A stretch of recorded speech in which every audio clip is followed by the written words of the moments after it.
and I was always searching. And if you're searching, you're going to find. Yeah. So. No, I always believe that as well. 'Cause growing up as well, I always thought that... Here was my theory. I've got a theory of business studies. A lot of people thought I was full of shit and stuff, yeah? Yep. But I want to kind of hear your opinion towards it. Yep. So I've done business studies in GCSE. In my opinion, the whole textbook, everything, the teacher, everything's full of shit. Yep. Yeah, literally, I feel like they overcomplicate it and confuse it on purpose because they don't want entrepreneurs, right? And they want people to be stuck in the system. People said I'm full of shit because of that. No, I know exactly what you're saying, but they teach you things that the problem is as well, it's difficult because the way that humans work and the way that we've evolved as a species is that we don't really learn lessons unless they're learned the hard way. Yeah. I believe that unless a lesson has taught the hard way, you're not going to learn it. You can have so many near misses and people won't learn their lesson. Bro, you must know a guy who goes out there, nearly crashes his car, doesn't slow his ass down until he wrecks it. Yeah. Like, this is how people are, right? So you need that pain for the lesson to sting enough to really genuinely go inside of your mind. And it's the same with everything. It's the same with driving a car or business. Truthfully, if you want to learn a lesson about business, you're going to have to suffer at some point, right? So we always say that most people are not successful with their first companies, X, Y, Z, blah, blah, blah. I get that. The truth is there's a lot of people who make a lot of money with their first company, but they just spunk it, act an idiot, and it all blows up in their face. And that's how you get the discipline on your fourth company that when you have $3 million in the bank, you just leave it there. You know, and don't be done with it. So you need to go through some pain. You need to experience some negative things. You need to have to a degree some trauma to really even learn any lessons. So yeah, business studies. You're right. The book. That's not going to teach you anything about business. You need to get out there on the streets. You need to make mistakes. You need to suffer. You need to have the tax man knocking at your door. You got to deal with all that stuff so that you make sure it doesn't happen again. I really think that humans are stupid enough to only learn the hard way. That's kind of how it works. This episode is brought to you by Crep Chief Notify. In my time in business, I've learned that you need to seize every single opportunity, regardless of how big it is or how small it is. It's all about taking the first step. So for you watchers out there right now who want to become successful, just like Tate himself, this is a perfect way for you to find your first side hustle. Reselling is a great and easy way to start making money alongside your main job. For me personally, alongside of my podcast, I've been using Crep Chief Notify since November last year, and on average I've been making between £700 and £1,500 a month. Their platform literally tells me what to sell, how to sell it, how to acquire it, where to sell it, everything you need to know, so it takes up minimal amount of your time. Like I said, I've been making anywhere between £700 and £1,500 a month. That's only doing a few hours a week. It's quite simple, to be fair. All you got to do is sign up to their service. They show you what are the current hot products to resell, where to get them, and where to sell them. But not only that, but the plus side of it is as well, there's over 50,000 entrepreneurs that use their service, and as we know, your network is your net worth. So if you weren't already signed up, make sure you sign up now. So get started on your first side hustle today using Crep Chief Notify. Sign up using the link in the description below, and you'll be one step closer to the life you've always dreamt of. Like I said, the link is in the description as well, so make sure you sign up right now. And also, they've got a YouTube channel, just write in Crep Chief Notify, and you can see exactly how the whole platform works. Before we dive more deep into your story, firstly, we need like 20,000 likes on this video. Secondly, I want to ask you one last question before we dive deep into your life here. I googled your net worth, right? Okay. And it says $30 million. How accurate is that? Because let me just say before this, I see a $5 million Bugatti, and I'm like, maybe a guy with $30 million won't spend his money on a $5 million Bugatti. Don't make sense. So he's probably got some... Yeah, you know what's actually... The saying, if you know what you have, you ain't got much, that is completely true. Yeah. I don't have a clue how much money I have. When I was broke, I knew exactly how much money I had. I had £117 in the NatWest, and that was it. I'm poor, rent's paid, I ain't got nothing else. When I was broke, I knew exactly how much I had. But now I'm at a point where it gets really difficult to truly measure how much money I have, because you have cash. Okay, that's easy. I have some crypto, which is constantly fluctuating. And then you have assets, and the price of the assets is constantly fluctuating. And then I have companies and income streams, which need to be valued. And how do you value them, right? They can be an 8 times multiplier in some circumstances, and others, they'll be a 10 times multiplier. Yeah. So it's really difficult for me to put a value on it. If you were to say to me, how much money do I have in the bank? But then even then, because I've got to be careful what I say on this podcast. But even then, once you have a healthy respect for money, once you get past a certain amount of money, you don't need it in the bank. Like there's no point in me having 50M liquid in the bank. Why? What am I going to buy? You know, you're like, as long as you have whatever you have in the bank to run around the world with, you have enough. So you try and put that money to use, right? You buy assets, XYZ. So it's really difficult. I mean, I have my online school, which we'll talk about later, Hustlers University. Yep. That's already been valued. That was valued at 300 million. When did you start Hustlers University? A year ago. A year ago. Fuck. Yeah. And that's valued at 300 million. Yeah. So, but then I ain't going to sell it. So, but then again, I had a valuation between 280 and 340. So again, how much money do I have? I don't know.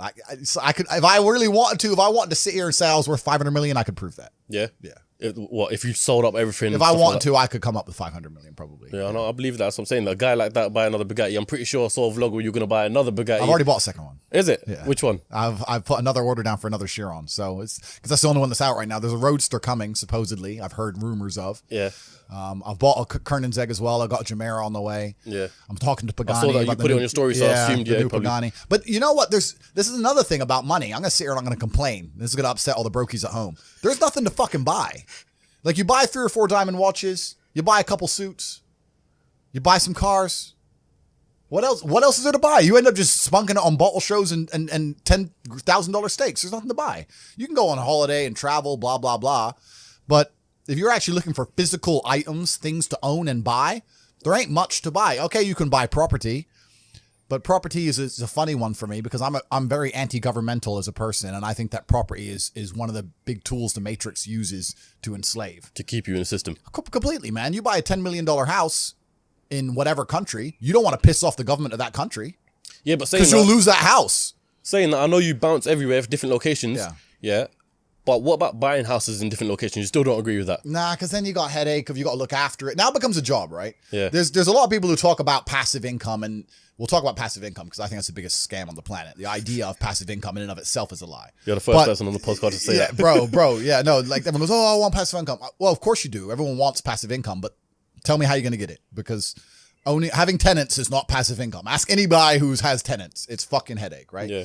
If I have a house XYZ, I got to make sure it's looked after, not broken into, the electricity's on, it's cleaned. I got to get someone on the ground. My assistant's got to deal with it. Now it's just got to be something to deal with. And once I got a bunch of money, what I really wanted more than anything was freedom. There's a bunch of these real high-level crypto guys, you know, like the guys who invented Ethereum and all that, yeah. the autistic guys. They don't own anything.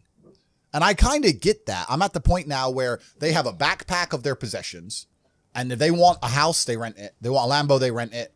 If I need to go somewhere, rent. I don't own anything. I don't have any hassle. Nothing's in my name. No government can take anything from me. You know, you get to a point of wealth where you kind of start thinking, do I want to have all this crap now I got to deal with? Really, you want peace of mind. And I have enough troubles in my head. I don't need to be worried about my mansion in Santa Monica, which has been broken into. And I don't even go there. Do you know what I mean? It's just long. So that's that. And then also what I was saying earlier about property being a tool to the Matrix. If you buy a $10 or $20 million property under a government, you can't piss that government off. You can't disagree with that government. You can't, if the tax authority of that government says you owe them money, you better fucking pay it, or you're going to lose that house, right? Yeah. If they say you better take an injection in your arm for the good of society, you better take your vaccine. You better put your mask on. You can't even get a parking ticket, my G. Listen, if I'm in England right now, I don't own any assets in England, right? And I pull up in the DBS. Have you ever seen James Bond look for parking? Me neither. No, fuck no. He parks up and gets out. That's what I do. Park up, boom, get out. I don't look for parking. They put a ticket on the DBS. Let's say I decide not to pay that, right? What are they going to do? I don't have any assets in the UK. They're going to make a bunch of letters, send it to a bailiff. Bailiff's going to drive around the UK. I don't even live here. Boom, it's over, right? If I had a 20 million pound house, eventually it's going to go, the 60 pound becomes 120, 120 becomes 240. Yeah, bailiff comes, $2,000, $3,000, boom, boom, boom. Gets to the point where they're going to take my 20 million pound house off me. Maybe it takes 3 years, but they will, over a parking ticket. So by buying that property, you're now giving you're giving the government a way to hurt you. You're giving them a leverage over you. And I'm at the point of wealth now. I have enough hidden money where I don't want any government to have any leverage over me. I want a government to say, Andrew, we don't like you. And me say, get fucked. Safe. All right, I won't come then. Bye. And that's the problem with property. Property is a tricky one. I know you can make money with it, but you have to understand that they'll use it against you, man. It's a leverage. So, but let me ask you though. I completely understand the whole concept of coming out of the Matrix and stuff. Yeah. But for what reason? Like, what's the end goal? Like, where do you see your life in terms of in the future? I'll tell you why. I always knew I wanted to escape the Matrix before I escaped it. And let me tell you why. If COVID has not woke people up in the last 3 years, I don't know what's wrong with you. The government came along, closed your business down by force, forced you to have a medical procedure you didn't want, made you stay in your house and cover your face because of something with a 99.9% fucking survival rate. They come along and literally broke every single rule. They broke the Geneva Human Rights Convention. Every single law that they wrote themselves, they just broke them all under the guise of safety. More people committed suicide from mental health issues, or more people died from missed doctor's appointments for real diseases because of this crap. They came along and did it because they were told to by someone above the government, because the government's not even in charge of anything. And now they've gone back to normal. Everyone thinks they're not going to do it again for some other reason. You think across the next 30 years they're not going to come back with some new shit? Fuck them. Next time when they come along with this crap, I'm out. I'm bouncing. See ya. When they did this, I went to Sweden. Sweden was open the whole time. Sweden never locked down. I was in clubs in Stockholm while everyone else was here locked in their houses clapping for the NHS like a jackass. I was in the nightclub. No masks, no vaccine, no lockdown, nothing. Running around with Swedish chicks. So I just run to freedom, right? But if I had, let's say, a big property within the UK, I can't just say, fuck the UK. Yeah. So once you escape the matrix and you try and find a way to get your wealth outside of the system, then you can exist geographically anywhere. And once you can do that, then laws don't really apply to you. If they made a law in the UK I was unhappy with, I'd just leave. And if they made a law in Romania where I live I'm unhappy with, I would just leave. I don't have to be a law breaker. I don't have to be a criminal. I'll just go somewhere else, right? So property kind of ties you down. Things tie you down. And if you look at the real high levels of wealth, if you look at the billionaires and stuff, they're trying to do the same thing. They don't own anything. They have a share in a company which owns a shell company in the Cayman Islands, which owns this subsidiary of a company in Dubai, which owns a boat that they can use. Yep. It's that Aikido. It's the same thing. Get out of the matrix. That's what everyone's trying to do, right? You know, I was going to ask you this later on in the podcast, but it seems like a good time to ask you now, yeah? You obviously, I want to initially do this podcast in Romania. I thought it'd be sick coming to your house. Yeah. You know, but every time you try to arrange something, you're on a jet flying off somewhere else. Yeah. Next places everywhere. So I thought, you know, while you're in the UK, we'll do it here. But what's your reason for moving to Romania? And do you own the house in Romania then? Yeah, so the house in Romania is owned by a subsidiary of a shell company, et cetera, et cetera, et cetera. We'll leave it at that. Yeah. And I moved to Romania because it felt more free than the UK in certain aspects. And it is. In certain aspects, it's certainly more free. You're always, as an individual, you always have to make a trade-off. And the trade-off is usually between laws and the strength of the government and the judicial system and your safety, right? This is the usual trade-off. So Dubai, which I love and I spend a lot of time in, the judicial system is extremely harsh. The laws are extremely harsh, but it's very, very safe. I'll accept that trade. If you give me a powerful government and a powerful police force, but you give me my safety to wear a $5 million watch, I'll take that all day. But you have countries like America and England where the judicial system and the police are dangerous and they can mess you up at a whim, but they don't even give you your safety. So now I have to be scared of the cops arresting me for no reason and the criminal killing me. So they don't even give me a fair trade-off. So in my view, if I'm going to live in a country with a strong judicial system and a strong legal system, I want them to provide me my safety on the street and the safety of my family. And if they don't do that, I don't see why they're seen as so strong. There's countries in Africa and Southeast Asia, et cetera, where the judicial system's a joke. Then fine. The streets aren't safe. The police ain't doing their job. That all makes sense to me, right? But when the police are going to come along and mess you up for not wearing a mask or catch you for speeding and wreck your life, but they can't even offer you safety, then fuck them. So I decided to move somewhere else. And there are countries in the world where there's a really interesting, delicate balance of a government and a police force which are not strong. And when I'm saying that, I'm not saying I'm breaking the law. I'm not saying it in that way. I'm saying that minor infractions or tiny things I'm not going to be persecuted to the end of earth I would in the UK for a parking ticket. Yeah, it's mad because they literally say in the UK all the time, people get caught more for speeding and shit like that than people getting caught for stabbings. 100%, right? And this is what I even said. Like in Romania, you don't get parking tickets. You just fucking park. You just dump the car, nobody gives a shit, right? So it's just a different way of life over there. But at the same time, Romania and a few other countries in the world, a lot of them are in Eastern Europe, they have a strong morality because they're very religious countries. So although the police are not seen as a strong police force, they're not like the English police, they're not as well funded, they don't have as fast cars, whatever. Yeah. It's actually very safe because people just have a different view of life. Yeah. So it all adds up. So I moved there purely for small things, bro. Kept getting parking tickets, kept getting this, that, a letter. When you're living in the UK, bro, you get a new letter through your mailbox every day. Someone wants money for something. You did something wrong. You had some fun. HMRC. Yeah, you were breathing that day. Give us money. I was just like, fuck, why am I here? Bounced. Yeah. So I just left, and I had really good friends in Romania. I went to visit and ended up staying. But why not Dubai? Because me personally, if I was to move anywhere, I'd probably go to Dubai. I understand. I completely understand that. That's a good choice. And because the only thing we've been, like, us boys have all probably been caught speeding, especially my man here. Yeah.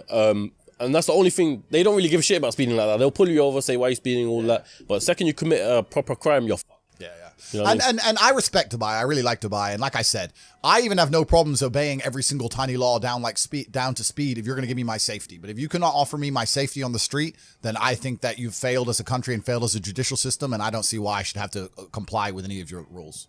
That's the basic understanding of it.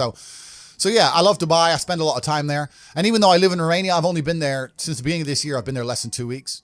So I'm never home anyway. So for me, it's just a base. It's just somewhere to park the cars, right? So it is what it is. I'm always jumping around because once you have a jet, you can time travel. So you're time traveling all the time. So is the jet yours, or how does the whole jet lifestyle work? A shell work? company owns a subsidiary to a company which owns a jet, which I can borrow.